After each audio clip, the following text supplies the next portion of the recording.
Hi guys, it's Tori, and today I'm going to be going my Ancientsathon Possibilities. Now, this is pretty much my TBR, but I'm not going to specify what books I'm thinking about for what prompts. I'm going to be talking about that in our live discussion on the 1st of June over on Jennifer's channel. I guess really quick before I continue, if you haven't heard of Ancientsathon yet, it is a readathon I am hosting with Jennifer Brooks, and it is all about reading literature from pre-1700s, so anything from anywhere in the world, from that huge swath of time that I feel like is pretty underrepresented on YouTube. I feel like there's a lot of people who want to get into it. There's a lot of people who do read-alongs and things for it, but you know, it's always good to help give people an opportunity to push themselves to read stuff from this huge swath of time.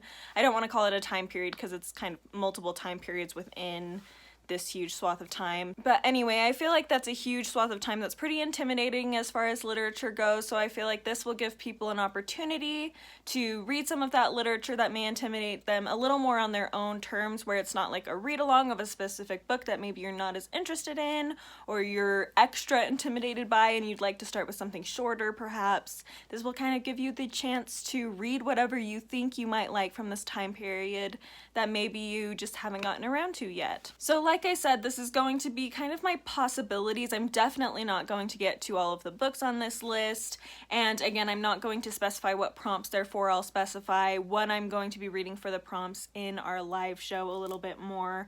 I don't know how Jennifer's doing her TBR, but this is how I'm doing it, so we'll see how it all goes with the live show and stuff. But anyway, let's get started. So in full honesty, I am currently, as you can see if you've been on my channel for a while, I'm currently at my parents' house with my lovely books, all of my books, because I'm watching my little siblings while my parents are out of town. And because of that, I came and packed up my stuff to stay a few days and came in, realized that I needed to film this video, and I had not brought the books I am going to be reading from this list. And I mean, I'm 20 minutes away, so if I really wanted to, I could go drive, but I'm like, you know what, I can just put in the little pictures here for most of them. There is one, though, that I do have physically with me right now, but all of them I do own, except for one I don't, but that one I'm planning on listening to on audiobook anyway. So I guess let's just get started, starting with the one I do have physically, just because I have it physically and I don't have the rest. I have here Utopia by Thomas More. This is one that I really don't know much about. I know it's kind of a more philosophical text as far as it's imagining this world, this kind of island kingdom, I guess, that is perfect. It's a perfect society. It's a utopia, and just describing this society. So it's not really like a plot-driven story or anything like that as far as I know. It's more just a philosophical text using an imaginary place, an imaginary society to explain that philosophy. And Thomas More is one, I haven't read much of his works, but I have read some of his letters and I really enjoyed his writing when I read those.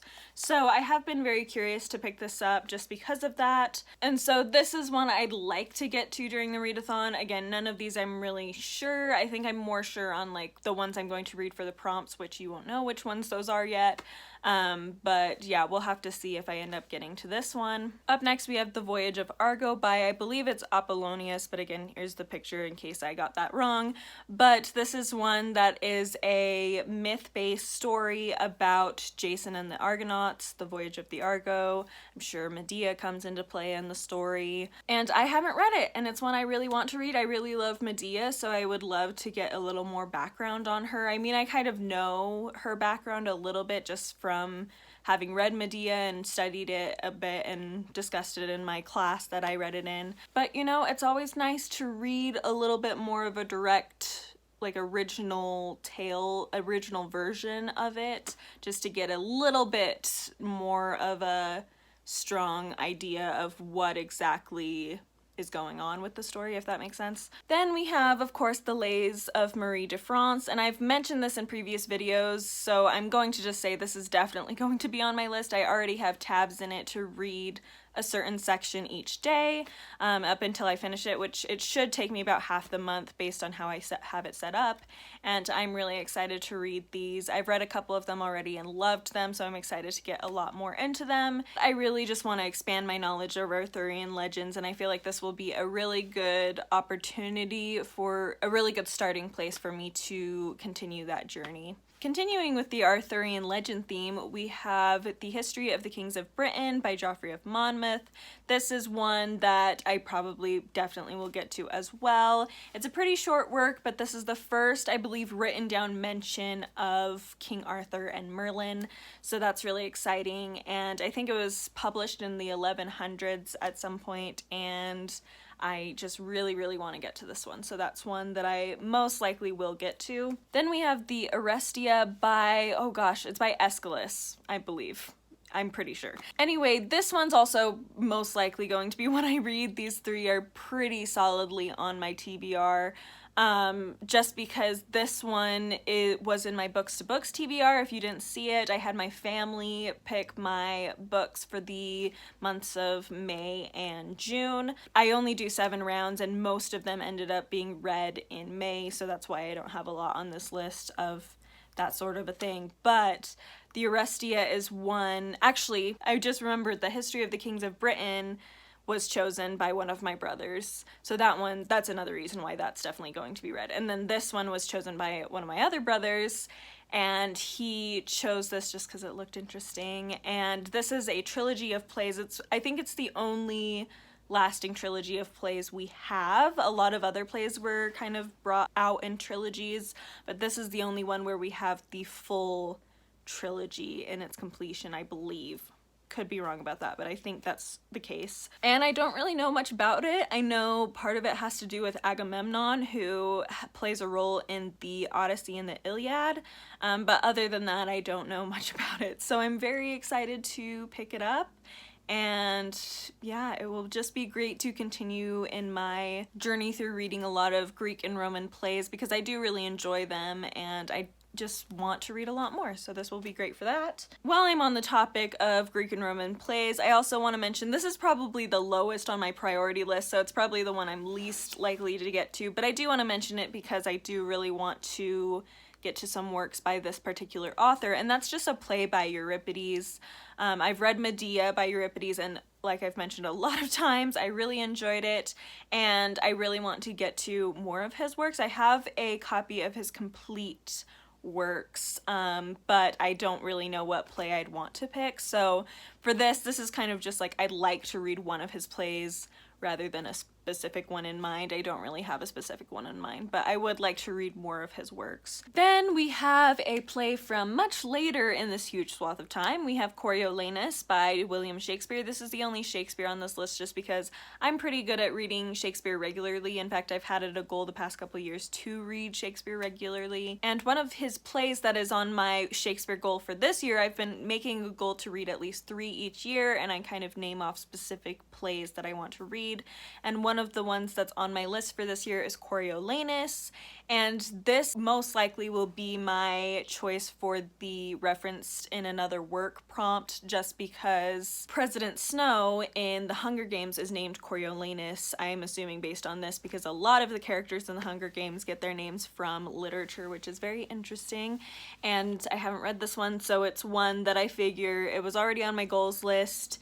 It's a Shakespeare play, so it's not going to be terribly long, and I really think I'll enjoy it, and it's a referenced work. So I know I said that I wasn't going to mention specific prompts, but I will say for this one, it is referenced in the Hunger Games, so that's kind of what I'm thinking about with this one. Again, it may change by the time we get to the live show because I'm still trying to solidify the prompts, which is part of why I'm not mentioning them here, but this one I'm kind of leaning towards for that prompt. Up next, we have Norse Mythology by Neil Gaiman. I mentioned in my announcement that you are allowed to read collections of like myths or legends that have been written down that maybe were passed down through oral tradition and are now being written down. So I want to read this, or this is the one I probably will listen to on audiobook audiobook, just because I know very little about Norse mythology and I really want to know a lot more. And so I want to get into the sagas, and I considered starting with some sagas, but I decided I think I want to start with the mythology itself so that I can go into the sagas and any references to gods and goddesses in those. I don't know if it really mentions gods and goddesses in the sagas, but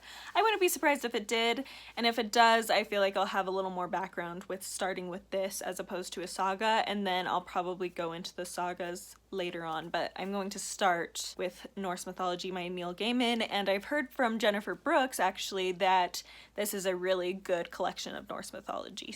And the last book on this list is the Agricola and the Germania by Tacitus. This is a Roman history about both the Britons on the British Isles and then the Germanic tribes within the Roman Empire. And I believe it is the first written down account we have of the Britons, and so that will be very interesting to read about.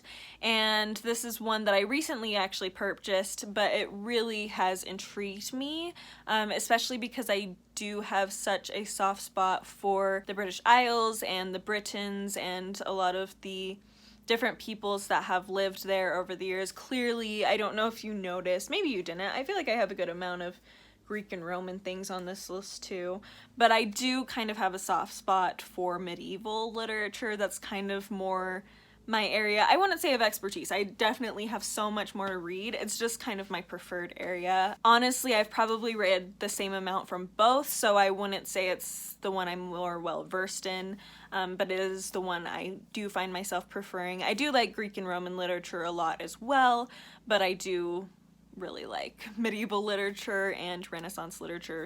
But anyway, I just say that because even though this is Roman literature, it is dealing with peoples that would end up being really important in the medieval eras of the British Isles and other areas in Europe where a lot of the very popular medieval literature came from, and a lot of the Arthurian legends and different things like that kind of came from a lot of this time period. I like learning about the history of this time period. I'm excited to pick this up. Even if I don't pick it up in June, I am excited for whenever I can get to it. Anyway, that is it. There were so many other books I considered putting on this list, but I think this is a good list of books that I really have been drawn to right now, that I really want to pick up right now. There are several other books that I own that I could read for this, but I think I'm gonna wait a little bit longer on a lot of them. But these were I guess it's 10 that I said. I didn't really count them, but about 10 that I really am most intrigued by. And then of course Pilgrim's Progress is the group read, and I of course will be reading that because it would be weird as the host to